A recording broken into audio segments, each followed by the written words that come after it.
الشيطان الرجيم بسم الله الرحمن الرحيم لا جناح عليهن في آبائهن ولا أبنائهن ولا إخوانهن ولا أبناء إخوانهن ولا أبناء إخواتهن ولا نسائهن ولا ما ملكت أيمانهن واتقين الله إن الله كان على كل شيء شهيدا صدق اللہ العظیم۔ لا جناح کوئی گناہ نہیں، علیہن ان عورتوں پر، فی آبائہن اپنے باپ، آبا اب ان کی جمع ہے یعنی آبا سے مراد باپ، دادا، پردادا، ٹھیک ہے نا جی۔ ولا ابنائہن اور نہ اپنے بیٹوں کے بارے میں،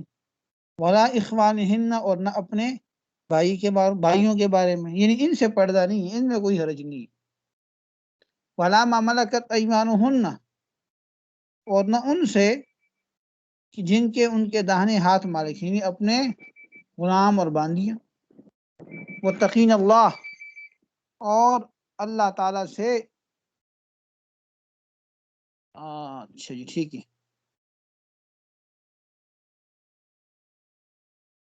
بولا اچھا نہیں، اس میں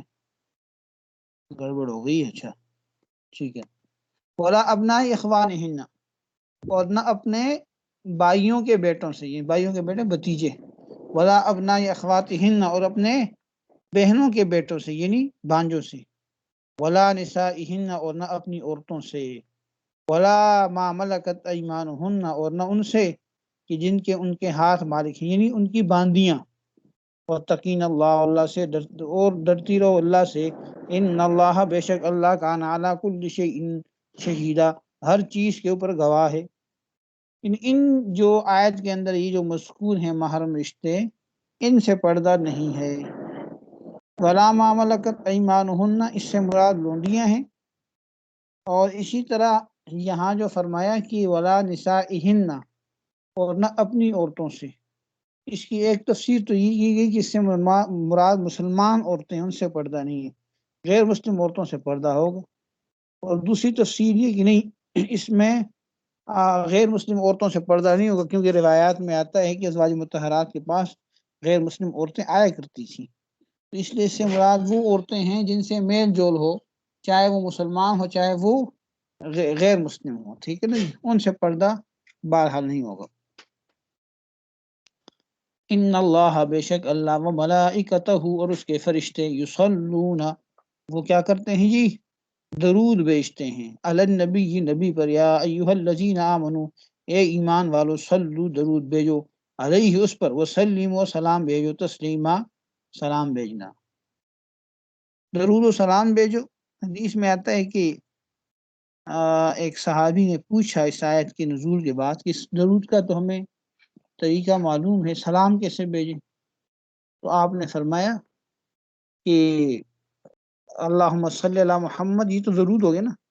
کما صلیت علی ابراہیم وعلی آل ابراہیم حمید مجید، اللہم بارک علی محمد وعلی آل محمد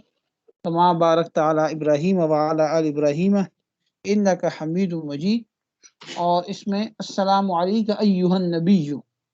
ٹھیک ہے جی، السلام علیک ایھا النبی ورحمۃ اللہ وبرکاتہ، اس کو سلام کرا دی۔ سلام کا مطلب،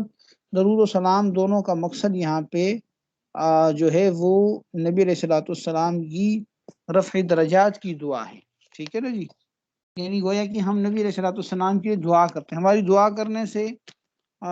نبی علیہ الصلوۃ والسلام کی شان میں اضافہ ہو یا نہ ہو، لیکن ہمیں اس کا ثواب ملے گا، اس لیے کہ ہمیں اس کا حکم دیا گیا ہے، ٹھیک ہے نا جی۔ تو ویسے سلام جو ہے یہ سلامت، یعنی یہ مصدر ہے، سلامتی کے معنی میں آتا ہے، ٹھیک ہے جی۔ اور اس سے مراد کیا ہے کہ یعنی نقائص سے، خرابیوں سے، عیوب سے، مصیبتوں سے کیا ہونا، پاک رہنا۔ تو السلام علیکم کے معنی کیا ہوں گے کہ انسان نقائص سے اور آفات سے کیا ہو بھی پاک رہی۔ جب کسی کو آپ سلام کرتے ہیں تو اس کا مقصد یہ کہ آپ کو اللہ تعالیٰ ہر قسم کی آفت سے، ہر قسم کے عیب سے کیا کرے، محفوظ رکھے، ٹھیک ہے نا۔ اور بعد نے یہ بھی کہا کہ یہاں لفظ سلام سے مراد اللہ تعالیٰ کی ذات ہے، کیونکہ سلام اللہ تعالیٰ کے اسماء حسنہ میں سے۔ تو بہرحال یہاں پہ جو اس آیت کے سلسلے میں مفسرین نے ایک آیت کا حوالہ لگایا ہوا ہے کہ اس کی ایک حدیث کا، جو صحیح بخاری اور مسلم کی روایت ہے، اس میں ہے کہ حضرت کعب ابن عجرہ رضی اللہ تعالیٰ عنہ صحابی ہیں، جب یہ آیت نازل ہوئی تو انہوں نے نبی علیہ الصلوۃ والسلام سے سوال کیا، پوچھا، ٹھیک ہے نا جی، کیونکہ آیت میں دو چیزوں کا حکم تھا، ایک تو درود کا اور ایک سلام کا۔ تو انہوں نے یہ بتایا کہ سلام کا طریقہ تو ہمیں معلوم ہو چکا ہے، نماز کے اندر جب ہم نماز پڑھتے ہیں تو اس میں ہم یہ پڑھتے ہیں السلام علیکم ایھا النبی ورحمۃ اللہ وبرکاتہ، یہ تو ہمیں معلوم ہے، لیکن صلات کا طریقہ کیا ہے، درود کیسے بھیجیں، تو اس پہ نبی علیہ الصلوۃ والسلام نے پھر یہ درود ابراہیمی ان کو تلقین فرمائی، ٹھیک ہے نا جی۔ تو یہ درود پڑھنا جو ہے یہ اس آیت پر کیا ہو جائے گا، عمل ہو جائے گا، اور اس لیے مسئلہ لکھا ہے کہ زندگی میں ایک بار درود پڑھنا جو ہے فرض ہے، کم سے کم ایک بار درود پڑھنا فرض ہے، ٹھیک ہے نا جی۔ اور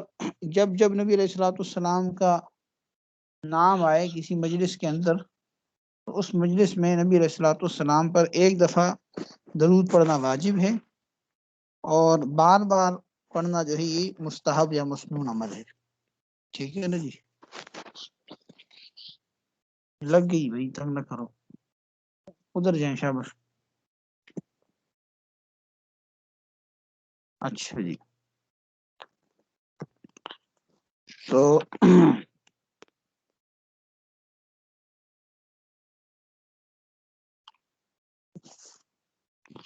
باقی درود و سلام کے اپنے فضائل ہیں، ظاہر ہے اس سے اللہ تعالیٰ انسان کی روزی میں برکت عطا فرماتے ہیں، مصائب کے وقت، پریشانیوں کے وقت درود شریف پڑھنا جو ہے بڑا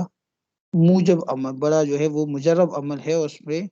اللہ تعالیٰ نے بہت زیادہ انعامات اور فضائل اس سے ملتے ہیں۔ اس کو حدیث میں آتا ہے کہ جو ایک دفعہ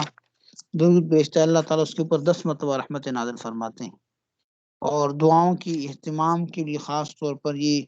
اپنی دعاؤں کے اندر انسان جب اس کا اہتمام کرے تو دعا قبولیت کی قریب ہو جاتی ہے، ٹھیک ہے نا۔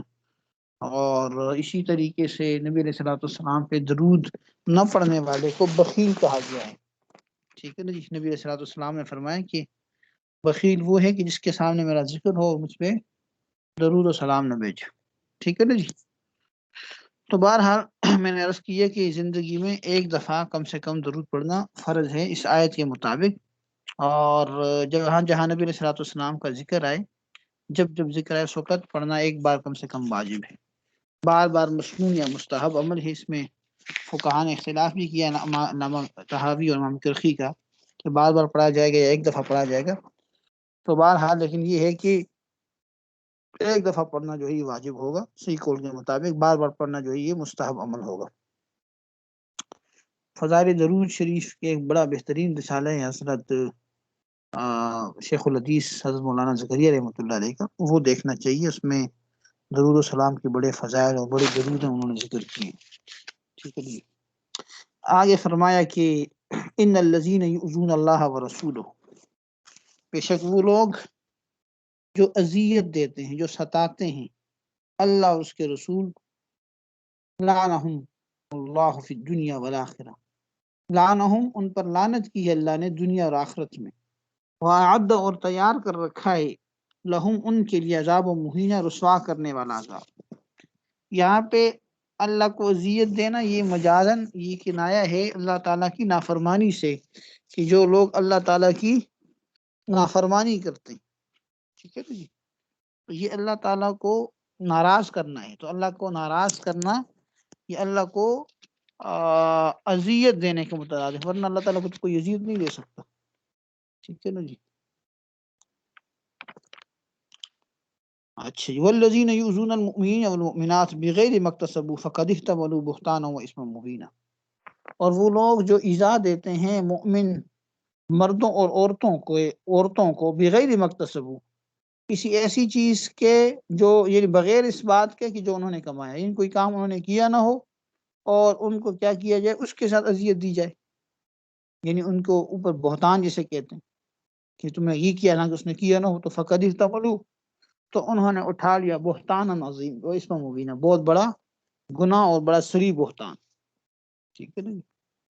یعنی مقصد یہ ہے کہ اگر تو وہ زبان سے ہو تو اس کو بہتان کہیں گے، اور اگر عملاً ہو، عملاً کوئی تکلیف دے رہا ہے تو وہ کیا ہوگا؟ یعنی شدید گناہ کا مستحق بن جائے گا۔ اس لیے جو کامل مسلمان ہے، اس میں اس کی جو پہچان ہے وہ حدیث میں یہ بتائی گئی ہے کہ المسلم من سلم المسلمون من لسانہ ویدہ، کامل مسلمان وہ ہے کہ جس کے ہاتھ اور زبان سے دوسرا مسلمان محفوظ ہو۔ اور والمؤمن من امنہ الناس علی دمائہم و اموالہم، اور کامل مؤمن وہ ہے کہ لوگ ان سے محفوظ ہو، اپنے مال کے بارے میں بھی اور اپنے خون کے معاملے میں بھی۔ یعنی مومن ان کو نہ مال کی تکلیف دیتا ہو، نہ ان کو خون کی تکلیف دیتا ہو، کسی کو مار دار کرنا، کسی کو قتل کرنا، ان چیزوں سے کیا ہو دوسرا مسلمان محفوظ ہو، تو یہ کامل مؤمن ہے۔ ٹھیک ہے نا جی؟ تو بہرحال یہاں ایک بات ہوئی ایذا کی، یعنی اللہ تعالیٰ کو ایذا دینے کی اور رسول اللہ صلی اللہ علیہ وسلم کو ایذا دینے کی۔ تو ایذا تو اللہ تعالیٰ کو یہاں پہ میں نے بتا دیا کہ یہ کنایا ہے، اللہ تعالیٰ کو ایذا دینا کنایا ہے اللہ کو ناراض کرنے سے، اللہ کے حکم عدولی کرنے سے۔ اسی طرح بعض اعمال ایسے ہیں کہ جس میں انسان اللہ تعالیٰ نے اب ایذا کو اپنی طرف منسوب کیا، جیسے کوئی ایک حدیث میں آتا ہے کہ نبی علیہ الصلوۃ والسلام نے ارشاد فرمایا کہ میرے صحابہ کے معاملے میں اللہ تعالیٰ سے ڈرو، ان کو میرے بعد جو ہے وہ یعنی اپنی تنقید کا نشانہ نہ بناؤ۔ اور پھر آپ نے یہ بھی فرمایا کہ جو شخص ان سے محبت کرتا ہے بس وہ میری ساتھ محبت کی وجہ سے ان سے محبت کرتا ہے، اور جو ان سے بغض کرتا ہے وہ میرے ساتھ بغض رکھنے کی وجہ سے اس سے بغض کرتا ہے۔